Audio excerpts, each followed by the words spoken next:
वो ज़माने में जो डिफरेंस था इंडिया और यूएस में in terms of economy, standard of living, उसके बारे में तो आप अभी सोच भी नहीं सकते हो, है ना। रिसर्च तो करने से होती है। एक तो रिसर्च के लिए आपको क्यूरियोसिटी होनी चाहिए, फंडामेंटल क्यूरियोसिटी होनी चाहिए। You should be able to ask, you should feel like asking the question कि why does anything happen, how does nature work, what are the fundamental laws that govern nature, right?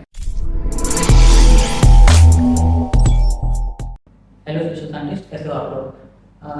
Studio के James of India series में आपका स्वागत है। इस series में हम India के टॉप रिसर्चर के जर्नी और उनके कंट्रीब्यूशन के बारे में डिस्कस करेंगे। तो आज हमारे साथ हैं इंडिया के सबसे बड़े केमिस्ट्री लेबोरेटरी के डायरेक्टर आशीष टेलेसा।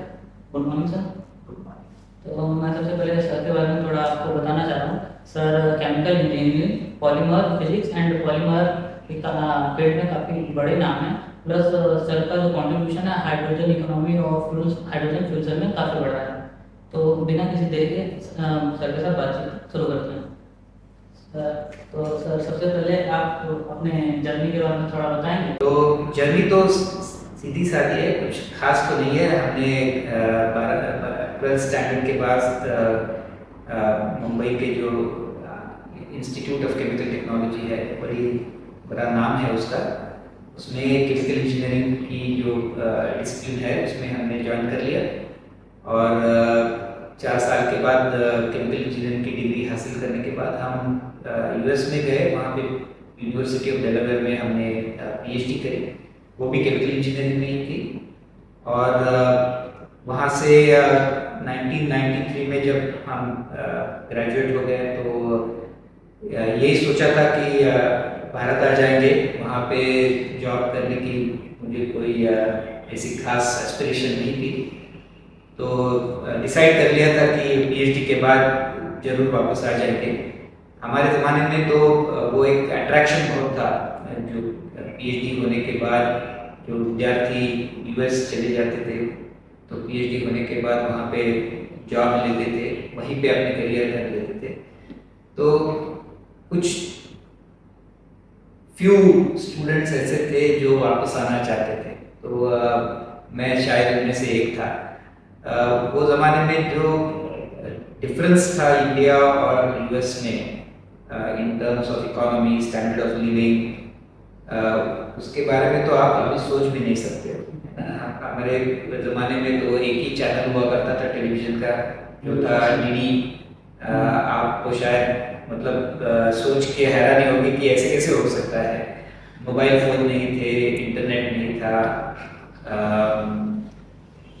रास्ते पे देखो तो 2 ही कार थी, एक एम्बेसडर और एक फिएट, और एक मारुति सुजुकी थी। तो वो ज़माना था, है ना। तो इसके बावजूद जो एक इंडिया का जो कनेक्शन होता है, हमारा इमोशनल कनेक्शन होता है, वो हाँ पेट्रियोटिक तो था ही, नेशनलिस्टिक तो था ही, लेकिन एक इमोशनल कनेक्ट होता है। तो वो मुझे कभी ऐसे लगा नहीं कि यूएस में मेरा कोई इमोशनल कनेक्ट है। तो इसलिए मैंने सोच लिया था कि मैं ज़रूर वापस आ जाऊँगा, और I stuck to that agenda. और ग्रेजुएशन के बाद मैं वापस चला आया। मेरे एक फॉर्चून ये था कि मैं जब यूनिवर्सिटी ऑफ डेलावेयर में था तो दूसरे साल में, मेरे पीएचडी के दूसरे साल में, वहाँ पर डॉक्टर मशेलकर आ गए थे सैबैटिकल पर। आपने शायद नाम सुना होगा डॉक्टर मशेलकर का। भारत के सबसे जाने माने वैज्ञानिक हैं, और वो वहाँ पे 6 महीने के लिए सैबैटिकल पर आए थे। अभी हमारे कॉलेज में साइंस के टाइम आए थे। जी बिल्कुल। तो मैंने उनसे कहा कि मैं वापस आना चाहता हूँ। तो उन्होंने कहा अगर और 2 साल के बाद आपका यही मकसद रहा कि आप वापस आना चाहते हो तो मुझे लिख दीजिए। तो मैंने उनसे कहा, मैं जब 3rd ईयर में गया तो उनसे कहा कि मैं अभी भी वापस आना चाहता हूँ। तो फिर मैं एक एडवर्टाइजमेंट आई थी नेशनल केमिकल लैब्स की साइंटिस्ट पोजीशन के लिए। मैंने अप्लाई किया, मेरा इंटरव्यू हुआ और मैं चुना गया वहाँ पे। तो 1993 पे मेरी जर्नी एनसीएल में शुरू हुई। तो यही बस मतलब एजुकेशन के बारे में तो ये जर्नी है, बाकी साइंटिस्ट करियर की जर्नी में बाद में बताऊंगा। कि आज के टाइम में और पहले के टाइम में पढ़ाई बहुत अलग होती थी। आज हमारे पास शायद इस वजह से बहुत बच्चे पीछे रह जा रहे हैं क्योंकि उनके पास एक्सेस ऑफ रिसोर्सेज है। आप इसे एग्री कर रहे हो? एक्सेस रिसोर्सेज है, ये तो अच्छी बात होनी चाहिए ना। इसका यूटिलाइजेशन आप कैसे करोगे, ये दिक्कत जो होती है वो प्रॉब्लम आपको ही सॉल्व करना है। तो आपके अभी के टाइम पे जो एक्सेस रिसोर्सेस है वो हमारे ज़माने में तो नहीं थे। हमारे ज़माने में सिर्फ कॉलेज था, प्रोफेसर्स थे और कॉलेज में जो लेक्चर हुआ करते थे बस उसको सुनना है, उससे ज्ञान लेना है और सेल्फ स्टडी करना है, लाइब्रेरी में जाके सेल्फ स्टडी करना है। तो यही दो चीज़ें थी जो हम उसका प्रयोग करके पढ़ाई करते थे।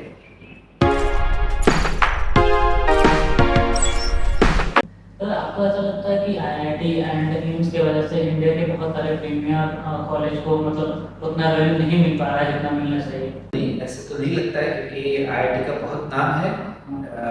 पूरे देश में नहीं बल्कि विदेश में भी आईआईटी का बहुत ही नाम है। आप किसी भी बड़े यूनिवर्सिटीज़ में जाओ, यूएस में या यूरोप में या यूके में, जब कोई आईआईटी से या आईसर से एप्लीकेशन ऐड होता है विद्यार्थी का तो उनको प्रायोरिटी तो मिलती है। तो नाम तो काफ़ी है, मतलब internationally one of the most renowned institutions है।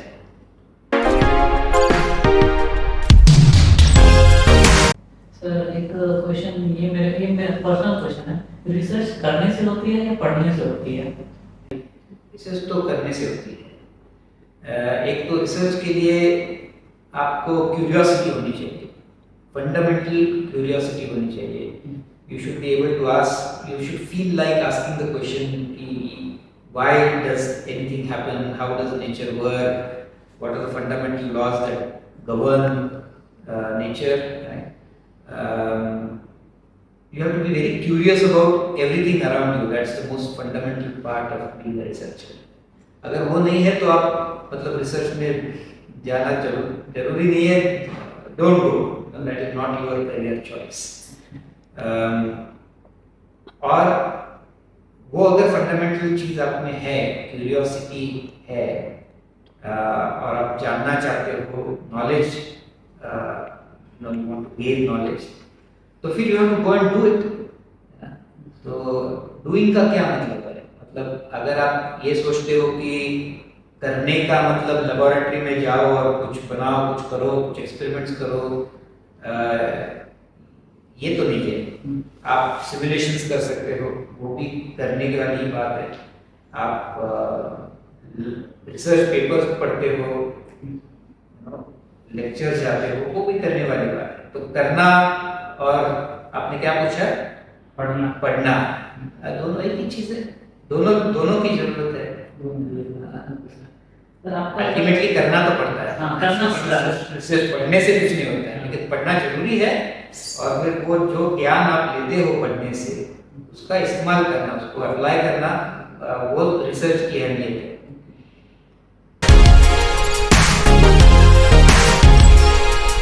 सर आपको ऐसा लगता है कि इंडिया में रिसर्च कल्चर अंडर डेवलप्ड है, इसको थोड़ा और होना चाहिए? रिसर्च कल्चर तो है इंडिया में। अगर आप पर कैपिटा की बात करो तो कंपैरिजन में बाकी के जो डेवलप्ड नेशंस है उसके कंपैरिजन में तो कम है। मतलब number of researchers per capita वो भारत का कम है, लेकिन हमारा डिनोमिनेटर भी बहुत ज़्यादा है ना, पॉपुलेशन भी बहुत ज़्यादा है, इसलिए वो पर कैपिटा बेसिस पे नंबर कम आ गया है। लेकिन नंबर ऑफ रिसर्चर्स भारत में बहुत है। You will be amazed how many MSCs, PhDs are produced in India, right? तो वो तो प्रॉब्लम नहीं है। प्रॉब्लम ये है कि आप उस ज्ञान का रिसर्च करने के बाद उस ज्ञान का आप इस्तेमाल कैसे करते हो। अगर सभी रिसर्चर्स एकेडमिक्स में चले गए तो बाकी रिसर्च, ट्रांसलेशनल रिसर्च जो हम बोलते हैं, इसका ज्ञान का उपयोग करना, to do something with it, to apply the knowledge, तो फिर वो कौन करेगा? Today that is the problem. Today all students they all want to go in academics, सबको जाके पढ़ाना है, लैब्स में जाके काम करना है, वहाँ पे ज़्यादा एम्फेसिस हो गया है। Application of research into making technologies which are useful, translatable, वो थोड़ा कम हो रहा है, तो उसको बढ़ाने की जरूरत है।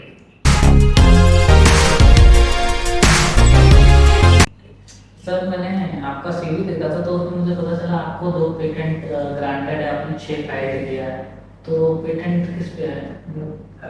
6 पेटेंट ग्रांटेड है और 2 फाइल। पेटेंट्स 2 सब्जेक्ट्स में है। एक तो मैं पहले पॉलीमर्स में काम करता था, प्लास्टिक्स जिसको हम यूजुअल भाषा में बोलते हैं, कॉमन लैंग्वेज में बोलते हैं, तो उसमें कुछ जेल्स में पेटेंट्स है। We had developed some polymeric super absorbing gels, they were smart gels. Smart gels are those which respond to stimuli, तो उसमें 2 पेटेंट्स है। और फिर बाद में कुछ हाइड्रोजन टेक्नोलॉजी में मैंने जो काम किया उसके बारे में 2-3 पेटेंट्स है।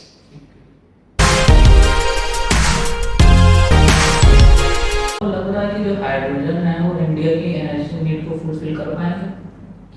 देखो ये है कि कोई भी नया जब एनर्जी का फॉर्म आता है, hydrogen is a form of energy, तो उस पे हाइप बहुत होती है।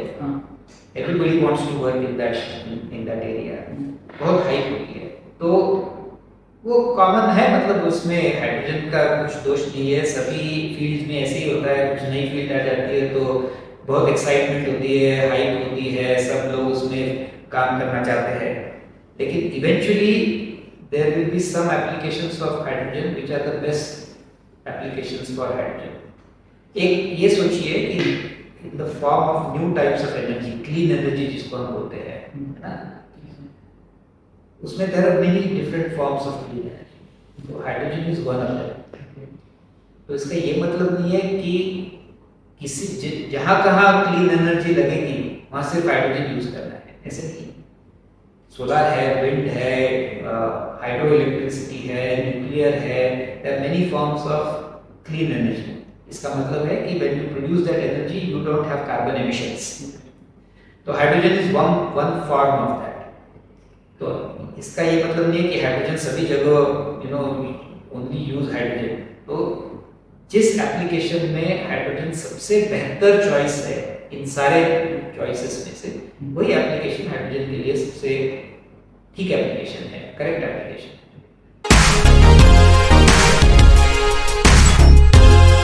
आपको लगता है कि ईवी जो मतलब जो गाड़ियाँ बन रही हैं वो फ्यूचर में ईवी बेस्ड होगी या हाइड्रोजन बेस्ड होगी? क्योंकि अभी मैंने एक जगह पढ़ा था कि जो ईवी कार्स होती है वो इतना पोल्यूशन पहले ही इमिट कर चुकी होती है, जो कन्वेंशनल कार अगर डेली चले तो 2-3 साल में करेंगे। तो ये जो है उसको हम साइंटिफिक नज़र से देखना चाहिए इसे, और साइंटिफिक नज़रिया ये है कि उसको हम लाइफ साइकिल एनालिसिस कहते हैं। किसी भी एप्लीकेशन को आप देखो, उसको अगर उसका पूरा कार्बन एमिशन कंसिडर करेंगे, यानी from well cradle to grave बोलते हैं उसे, वेल या वेल टू गेट बोलते हैं उसे, तो उसका जो पूरा लाइफ साइकिल होता है उसका कार्बन एमिशन आप देखिए, और फिर सोचिए ईवी बेहतर है या हाइड्रोजन बेहतर है। ठीक है, तो ये सब एनालाइज होने के बाद ऐसा पता चलता है कि जो छोटी गाड़ियां है ना, किसी भी टाइम पर, और मैं ये क्यों कह रहा हूँ किसी भी टाइम पर, इसलिए कि कहीं ना कहीं ग्रिड से हमें इलेक्ट्रिसिटी लगेगी। आपको अगर हाइड्रोजन बनाना है वाटर स्प्लिटिंग से, तो आपको इलेक्ट्रिसिटी लगेगी। वो सोलर से आ सकती है, विंड से आ सकती है, या ग्रिड से आ सकती है। ग्रिड की जो इलेक्ट्रिसिटी है वो थर्मल प्लांट से आती है ना। तो ग्रिड में कुछ परसेंटेज रिन्यूएबल इलेक्ट्रिसिटी होती है और कुछ परसेंटेज फॉसिल इलेक्ट्रिसिटी होती है। जो भी कॉम्पोजिशन है ग्रिड इलेक्ट्रिसिटी का, उसी ग्रिड इलेक्ट्रिसिटी से हम अगर बैटरी चार्ज करें या हाइड्रोजन बना के हाइड्रोजन व्हीकल चलाए, है ना। तो ये जो कंपैरिजन है ये एप्पल टू एप्पल कंपैरिजन है। तो ये कंपैरिजन लाइफ साइकिल एनालिसिस पे जब हम करते हैं तो ऐसे समझ में आता है कि छोटी जो गाड़ियां है ना, छोटी जो गाड़ियां है, 2 व्हीलर है, 3 व्हीलर है, छोटी 4 व्हीलर है, उनके लिए battery electric vehicles are the best. अगर ग्रिड में 15% रिन्यूएबल है और 85% फॉसिल बेस्ड है, तो आप जो कहते हैं वो सही है कि हम गाड़ी तो वहाँ अभी चार्ज करते हैं और गाड़ी चलाने से एमिशन, रास्ते पे तो एमिशन नहीं होता है, लेकिन हमने ऑलरेडी एमिट किया है ना। लेकिन वो हाइड्रोजन के लिए भी है। हाइड्रोजन बनाने में भी हम वही ग्रिड यूज करते हैं। तो हाइड्रोजन जब हम बनाते हैं उसकी भी एमिशंस होती है ना। तो ऐसे क्वेश्चन मत पूछिए, क्वेश्चन ये पूछिए कि जो भी ग्रिड इलेक्ट्रिसिटी अवेलेबल है उससे यूज करके हाइड्रोजन या बैटरी कौन सी ठीक है। तो उसका जवाब ये है कि छोटी गाड़ियां बैटरी उसके लिए ज़्यादा सही ऑल्टरनेटिव है। और जब हम बड़ी गाड़ियां सोचते हैं, ट्रक्स हो या बसेस हो या ट्रेन्स हो या शिप्स हो, उसके लिए hydrogen is a better energy fuel. ठीक है, और उसके कारण बहुत है, उसके डिटेल में अभी इस छोटे इंटरव्यू में मैं नहीं जानना चाहता हूँ, लेकिन उसमें बहुत सारा रिसर्च हो चुका है। आपने S20 में Pune as a hydrogen valley discuss किया था, तो उसके बारे में थोड़ा बताओ। पुणे की जो हाइड्रोजन वैली है वो एक बड़ा बहुत ही एक्साइटिंग प्रोजेक्ट है। ये भारत में से 4 ऐसे हाइड्रोजन वैलीज का डिक्लेरेशन अभी हुआ है। 4 जगह में हाइड्रोजन वैली अभी अनाउंस की गई है, उनको अवार्ड की गई है, उनमें से पुणे एक है। तो पुणे की हाइड्रोजन वैली का जो मकसद है वो है हमारी जो फाइन स्पेशलिटी केमिकल इंडस्ट्री जो है, मतलब जो इंडस्ट्री फार्मास्यूटिकल ड्रग्स बनाती है, फार्मास्यूटिकल्स जो एग्रोकेमिकल्स बनाती है, जैसे कि इंसेक्टिसाइड हो, पेस्टिसाइड हो, वीडिसाइड्स हो, जो इंडस्ट्री डाइज एंड पिगमेंट्स बनाती है, जो कलर हम लोग यूज करते हैं, तो उसको बनाने वाली जो इंडस्ट्री है। उसके अलावा है फ्रैग्रेंसेस, फ्लेवर्स, कंस्ट्रक्शन केमिकल्स है, इलेक्ट्रिकल इंडस्ट्री में जो केमिकल्स आती है। तो ये सारे जो सेक्टर है इंडिया में वो एक बहुत महत्वपूर्ण सेक्टर है, जिसको हम fine and speciality chemical sector बोलते हैं। इस सेक्टर में हाइड्रोजन का बहुत यूज होता है as a feedstock. Hydrogen is used as a molecule, as a reactant. Hydrogen की रिएक्शन होती है किसी ऑर्गेनिक केमिकल से और उससे प्रोडक्ट बनता है। तो ये जो हाइड्रोजन अभी यूज होता है इस सेक्टर में, उसको हम ग्रे हाइड्रोजन बोलते हैं। तब वो हाइड्रोजन बनाने के समय काफी कार्बन एमिशन होते हैं। जो हाइड्रोजन हम मीथेन को स्प्लिट करके बनाते हैं, मीथेन रिफॉर्मिंग होता है या मेथनॉल रिफॉर्मिंग होता है, और उस हाइड्रोजन को बनाने में 1 किलो हाइड्रोजन बनाने में करीबन 7 या 11 kg CO2 एमिशन होता है। काफी एमिशन होता है, इसको हम ग्रे हाइड्रोजन कहते हैं। तो ये सारे जो केमिकल्स हम आज बनाते हैं और उसमें हाइड्रोजन यूज करते हैं, तो उसमें बहुत सारा एमिशन होता है, जैसे कि मैंने अभी बताया। तो ये जो सेक्टर है इसको डीकार्बोनाइज कैसे करें। हर इंडस्ट्री सेक्टर को आज हमको डीकार्बोनाइज करने की जरूरत है, तो speciality and fine chemical industry को भी डीकार्बोनाइज करने की जरूरत है। तो उसको डीकार्बोनाइज करने के लिए हम ग्रीन हाइड्रोजन इस्तेमाल करना चाहते हैं, वो हम पुणे हाइड्रोजन वैली में करेंगे। तो ये एक एक्साइटिंग प्रोजेक्ट है। दूसरा एक्साइटिंग प्रोजेक्ट है कि 2 बसेस, एक CNG बस है और एक बैटरी बस है, उसको हम हाइड्रोजन में कन्वर्ट करने वाले हैं। और वो बसेस हम पुणे और आजू बाजू के जो शहर है उसमें हम उसको we will run them on public roads. तो ये दूसरा प्रोजेक्ट है।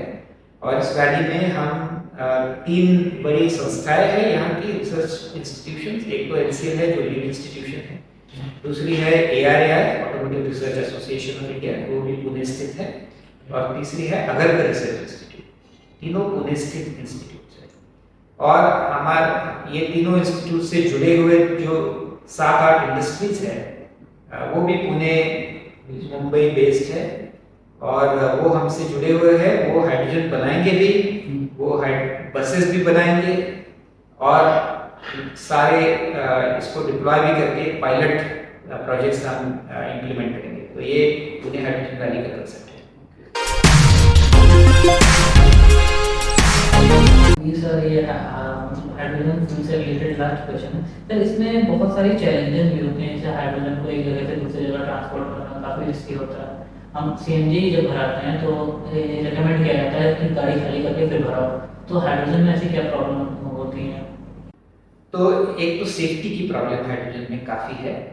हाइड्रोजन की एक एक्सप्लोजिव लिमिट हम कहते हैं उसे, मतलब जब हाइड्रोजन और ऑक्सीजन जुड़ जाते हैं, मिक्स हो जाते हैं, तो किसी भी छोटे स्पार्क से वो एक्सप्लोजन हो सकता है और उसको हम lower and higher explosive limits कहते हैं।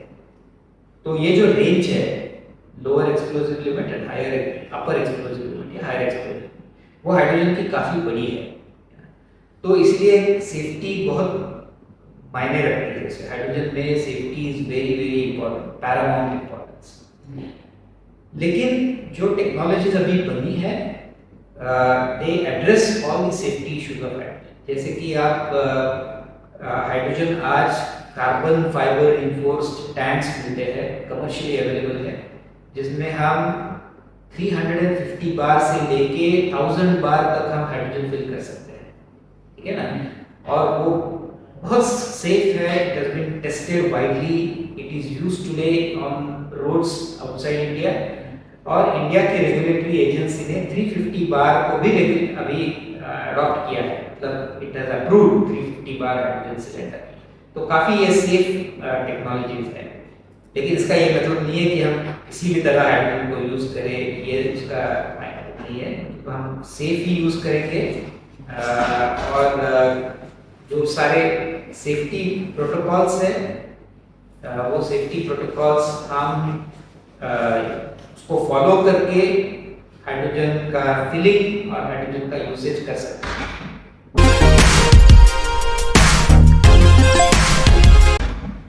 सर 2-3 क्वेश्चन हम अंडर ग्रेजुएट स्टूडेंट से रिलेटेड है सर। क्या बोलते हैं, जैसे आईआईटी से निकलते प्लेसमेंट होती है, क्या हम लोग को भी ऐसी अपॉर्चुनिटी मिलेगी? क्यों नहीं मिलेगी? आप आईसर के विद्यार्थी हो, आईसर का एक बहुत बड़ा नाम है, everybody knows about ISER. It's one of the top most rated education institutes in this country. तो बिल्कुल मिलेगी आपको, वही चांस मिलेगा।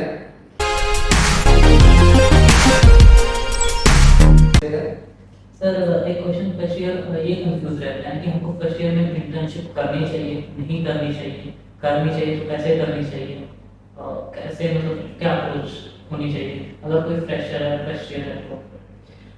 मेरा ये मानना है कि आपको इंटर्नशिप हर ईयर में 2 बार करनी होगी, समय और विंटर में।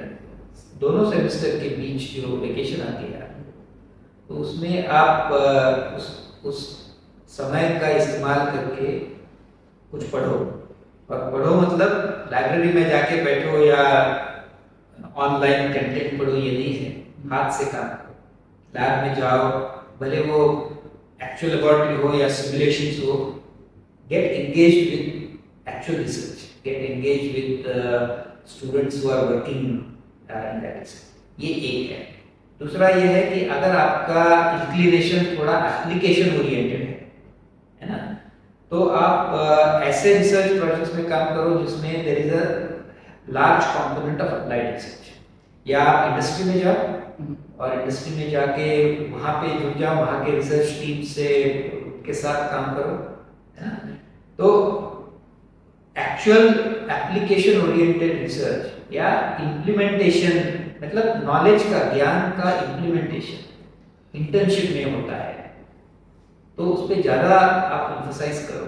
तो I will very strongly recommend that every student, undergraduate student, must use the opportunity in all vacations between semesters to do internship.